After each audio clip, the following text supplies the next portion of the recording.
Hello, geographers. I wanted to make this quick video regarding my trip. I know I put some discussions out there about following your instructor, so I just wanted to kind of recap where I went and give you a kind of a clue as to the trip, where the trip actually took me. Here is a real quick um, image of Sicily.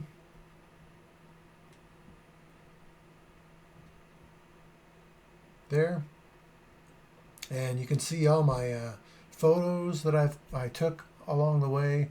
I actually loaded these up into my maps, Google Maps, my maps map, and so I'm going to be going around to some of these things and showing you where we were at. So you guys have seen this one before here. Our first stop was Catania. Oh, and just a little bit about Sicily. Um, the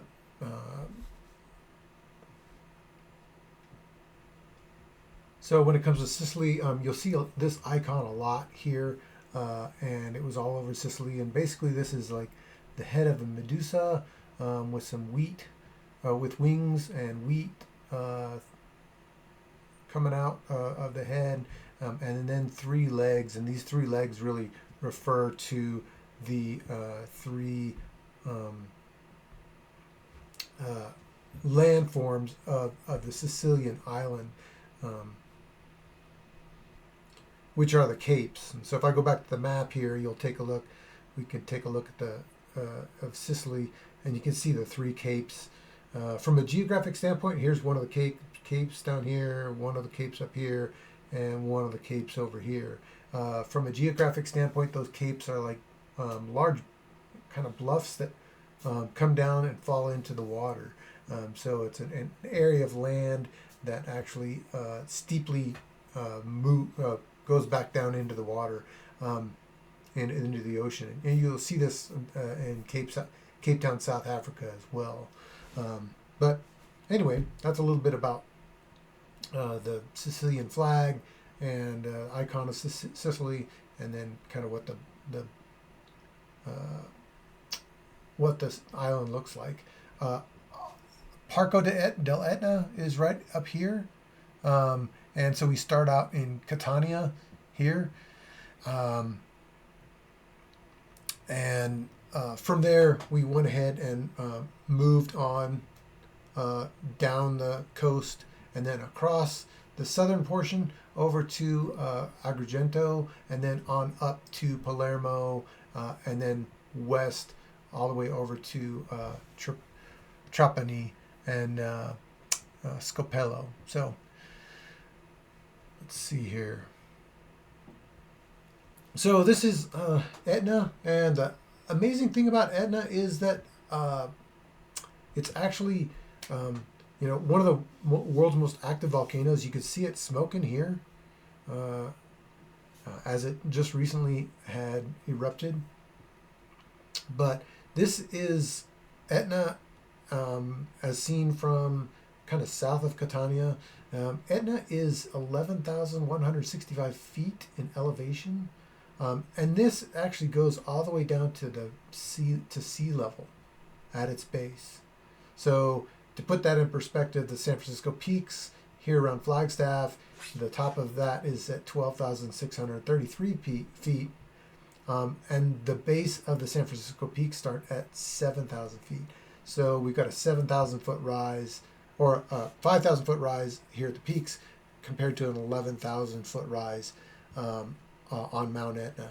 Mount Etna, around the base of it, is 85 kilometers around, and I think you could probably get 30 miles around on the peaks and stuff. So it's significantly larger than what we normally see in our peaks itself. I do like to ride bikes, and I have historically rode bikes most of my life. So seeing these guys run down the coastal highway, I thought was kind of fun.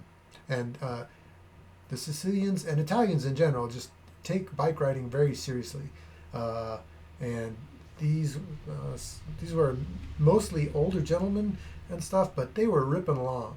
They were moving along pretty quick. Um, so let's see. Then we moved on down south to the area of Syracuse, and Syracuse kind of sits down in here. Um, and where we actually stayed was on this island of Ortigia. Syracuse is right here, and there's some other places where you can go to see archaeological parks and stuff like that. But Syracuse actually exists a bit north of where we stayed. We stayed on the island of Ortigia, and we spent most of our time there. And that's where this scene is taken. This is the Font of Diana, and on Ortigia. Also, one of the things I've always found very interesting about Italy and Europe in general is because of the size of a lot of these towns and stuff like that, and sizes of the streets. They're small and compact in nature, and it leads to people wanting small and compact cars just to be able to get around and stuff. This is a little electric Citroen model, and I think this is probably half the size of my daughter's Crosstrek in length. So I've always found the transportation ecosystem in Italy especially pretty amazing. This is a picture of the Temple of Apollo on Ortigia. So you guys got this in one of the discussions and stuff. But very old temple. I'm not quite sure exactly how far it goes back. Sicily in general was founded by the Greeks, or not founded, but colonized by the Greeks starting in 1800 BCE. So it's been around for a long period of time, and it has Greek influence, it has Roman influence, it has Arabic influence, African influence. Just some of the original colonizers were the Phoenicians and stuff. So it really is a central point of the Mediterranean, has been for millennia. Here's one of the open air markets, and I like to cook as well. And the thing I found amazing was the quantity of spices that were here, just out in this open air market. It was pretty stunning to see. You don't even see this in most grocery stores here in the United States and stuff. So this was a pretty interesting thing to see. Here's another picture of Apollo, the Temple of Apollo. It's amazing how long these structures actually have been standing, especially with the tectonic nature of the area as well. We went on along to a place called Noto after we left Ortigia. Noto is west. So if we look at the map again, and we zoom out of our area in Syracuse and start going west here, we'll see that we run into Noto. We actually ran down the coast here and made a pit stop in Noto for the day, or for a part of the day, and continued on from there. But the cool thing about Noto was there's these steps. There's this main road that goes through Noto, and there's these steps where artists actually paint these murals. And these murals are not painted on the top of the steps, but they're painted on the side of the steps. So when you're standing down below, you can actually get a good idea of the image that they're creating here. Pretty cool stuff. And then yet again, another little small truck. We've seen there's some mini trucks running around here in Flagstaff, and that's about the size of this one. Only it has like its own little flatbed that actually lifts on it as well. I thought that was kind of cool. We went in a lot of churches there. Obviously, there's a ton of things to see in churches all throughout Italy. My mother-in-law has a doctorate in theology, and so we go into a lot of churches and see a lot of these things whenever we take our trips and stuff. This is a pretty amazing stained glass in one of the churches we were at here in Noto. We went up to the top of Noto, the church there in Noto, and I'm not sure exactly what church it was. I can't remember which one it is. But here's kind of a skyline of the hilltop town of Noto. This is the main drag going through Noto, and this is where most kind of tourists walk. There's an open air market all through the main street coming through here. And here's a video I took coming down the stairs from the top of the church. And you can see the stairs are pretty tight. These are definitely not APA compliant. There's a rope going down the middle that you hold on to. And this church has been there for hundreds of years. So it's definitely an interesting experience when you go to these small hilltop Italian towns and stuff.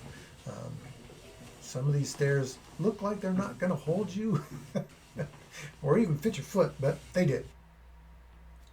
Obviously, in Italy, you eat a lot. And in Sicily, seafood is the big thing on the market. This is or on the menu. This is a big bowl of fried seafood that I got when I was there. Includes sardines and anchovies and shrimp and all that kind of stuff. But the nice thing about it is there's plenty of walking to do, so you can walk off that food, which is good. From Noto, we went on to Agrigento. We stayed in Agrigento for a couple days. And this is the Valley of the Temples, which is what you saw in one of the other discussions. This is actually the Temple of Concordia here.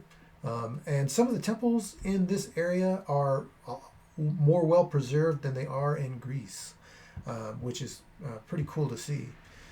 But this is the Temple of Concordia, and here's another image of it. You can see these great big steps leading up to it. It's all carved out of the local rock. That local rock is a limestone-based rock. So if you saw one of the other photos that I included, it was inclusive of fossils within the rock as well. This is the Temple of Juno on the eastern side of the Temple of Valley of the Temples. So that was it's about 1.25 miles walk down to the end of it and stuff, and 1.25 miles walk back.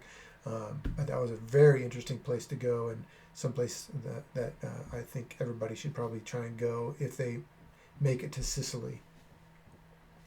From there, we went on up to Palermo, and in Palermo, this is one of the features in Palermo. This is the Teatro Massimo de Palermo. It's one of the largest theaters in Italy.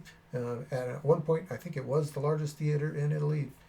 Certainly, it was one of the more wealthy theaters in Italy because of its location on Sicily. Everybody's going back and forth between either the Levant, which includes Israel, the areas of Israel, Lebanon, that sort of thing, Egypt, North Africa, Rome, Spain, all of those locations. Sicily is centrally located within all those places. And this is the theater that they were trying to draw these wealthy people into. Plenty of street markets and food, more food, walking around in Palermo, as well as lots of shopping. We took a day trip from Palermo up to a place called Monreale. And Monreale is a hillside town southwest and above Palermo.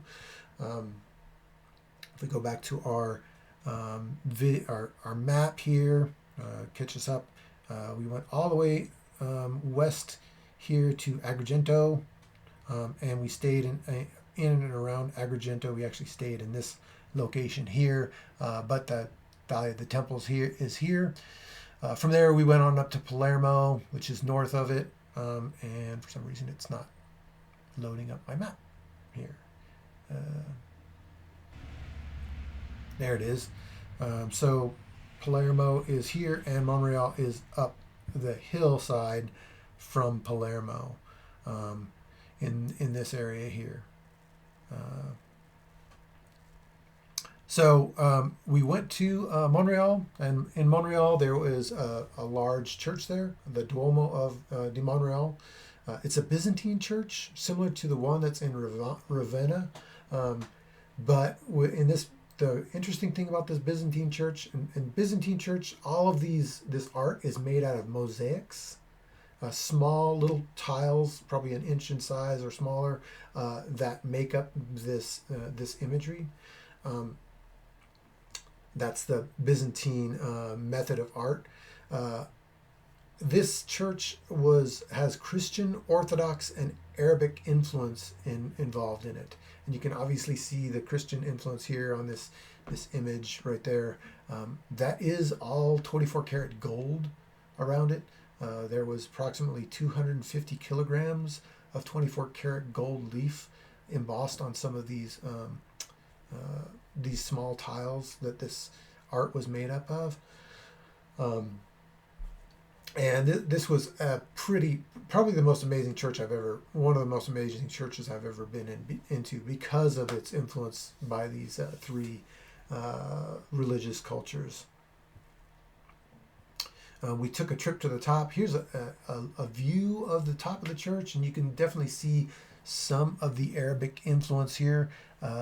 If you're familiar with Arabic mosques, they don't depict any type of image, as it's against their religion. So they use a lot of other type of art, like these mosaics here. These mosaics are definitely the Arabic influence of our church, from the Arabic artists that worked on this church as well. Here's another mosaic on the floor here that was pretty amazing. So you've got the Christian influence as well as the Arabic influence of all of these artists from each of the cultures that was part of it. We went to the top of this church, and on up to the top of this church there was this walkway all around the church that you went up to and through. It was very, very low. At times I had to lower my head. I'm 5'11", and this walkway was pretty small. Pretty small. Our guide was 6'1", and he had to duck to get through some of these areas as well. So it kind of shows you what the architecture of the time was. People were much smaller actually back then. I think the average height was 5'6", 5'7" or so, I think, during this time. So here's a view of Palermo from the top of the church, and it was a pretty amazing view out onto the Mediterranean. I did drive through much of our trip. In fact, most of our trip I was driven by me, and my wife was in the back seat taking some video of some of the craziness that happened in the transportation network here. You can see the bikes coming through. They ride right in the middle of the road, and they pass people with hardly any room. People walk across the crosswalks, so you have to be very vigilant when you're driving in these Italian towns. This is one roundabout in Palermo, and I found this roundabout kind of interesting because as we come into it, people don't really turn on their signals really all that much. They just, if they want to move into another lane, they move into another lane. And you can tell that they're moving into another lane when it looks like they're about to hit you. This was like a big session of bumper cars without any cars bumping into each other. So that was kind of a nice thing to see. One thing about transportation there, I didn't see a single person stop at a stop sign, which was rather interesting. The Italians do like to drive fast as well, but I tried to keep a limit on my pedal because obviously I didn't get any tickets. I didn't want to get any tickets. Lines and lanes don't mean really anything to Italian drivers, so it's rather a rather interesting place to drive. Going back to areas of Palermo, here's another form of architectural detail that shows the influence of both Orthodox Christianity and Arabic influence. And this is the Christian facade of the church. Over here on the side, you'll see the Orthodox. On the left-hand side, there is an Orthodox portion of the church that's influenced by the Orthodox architects. And then these three little top things here are definitely an Arabic influence as well. This was our guide that took us through some of these areas. Street food heaven. Street food in Sicily was amazing. I could have spent all the time just sitting and eating. And after our trip, he took us to this one little place, and we had some great street food there. I did find it kind of interesting and ironic. This was an area close to the police station, and you could see all the Carabinieri were parked right out in front of this one particular place, and this is a wine and basically a wine bar. So all of the police officers were parked right out in front of the wine bar. I found that kind of an ironic image, so I went ahead and took it. From Palermo, we headed out to Scopello, and this is the area or place where we stayed out at Scopello.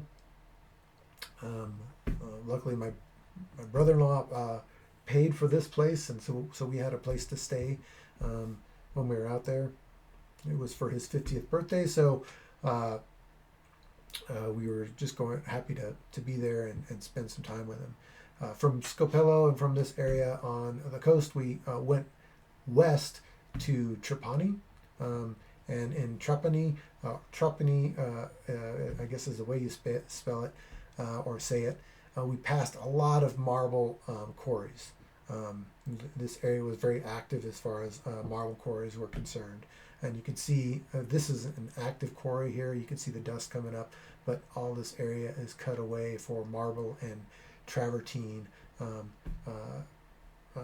source of block.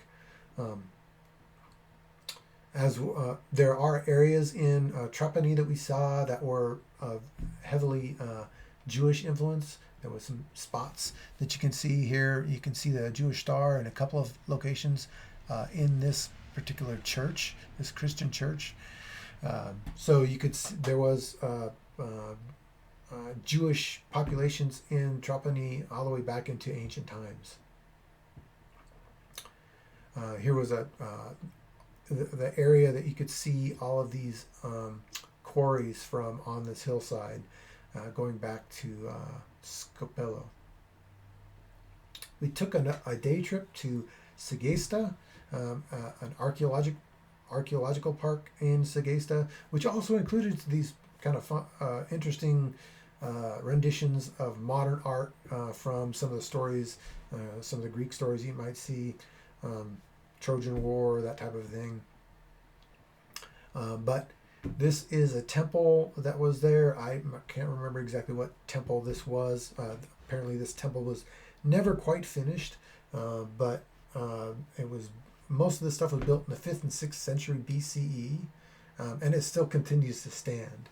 They have done some work on some areas to kind of keep it up, where they shored up some of the area of stone to kind of keep it up and allow you to continue to see it as it was 2,500 years ago, which is pretty amazing. The area was really amazing. It was a big valley, and apparently there was an ancient gate through this valley that you would come through. And at the very top of this hill, you take a bus up to the top of the hill. You can hike it as well as you want. It's only like 3/4 of a mile or a mile up. There was this great big amphitheater that looked out onto the valley across the way. That was pretty amazing. From a geographic perspective, if anybody's into transportation geography, there was a number of highways like this, where the entire highway was like raised off of the bed of the valley. So I'm not quite sure if they just get a lot of, if this is to deal with, I don't know, water, or if it's just a method of keeping the highway at a constant elevation. But on the way back to driving from Palermo back to Catania, we actually had a large highway that we drove on the entire time, just like this. And you can see all the way out here to the ocean as well.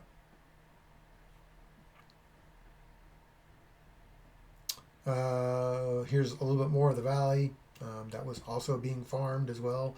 There's vineyards all through this valley. Um, More food. There was an area we went to get lunch at and got the salted cod, and it was amazing. Last night there, our we were driving up to a restaurant, and we got a flat tire on our rental car, which kind of threw a wrench in the works. Luckily, we were only about 15 or so minutes away from where we were staying, so we called this little tow truck, and I was amazed that this tow truck actually made it up the roadway that we drove, because the roadway was very narrow, and definitely not, it looked like a road, I don't know, a dirt road that we would normally take here. So it was pretty rough, and I had hit a rock, and that's what popped our tire, it looked like. Coming back, this was just a picture of a castle up on a hill. This was the Castello di Calatubo. We didn't actually get to go in and see it, but you see these things all the time, all over Italy. We went to the airport, got another car because our car was towed the night before, and then drove it down to Catania, and here was one of the lanes from Catania that we saw. We caught our flight back, and then headed back. But that was a summary of our trip, and hope you enjoyed it, and I hope you enjoyed the kind of exercise of following along with somebody. I'd kind of like to do it again soon, and maybe make a whole semester out of it from a geographic perspective. So anyway, keep on going. We'll talk to you soon.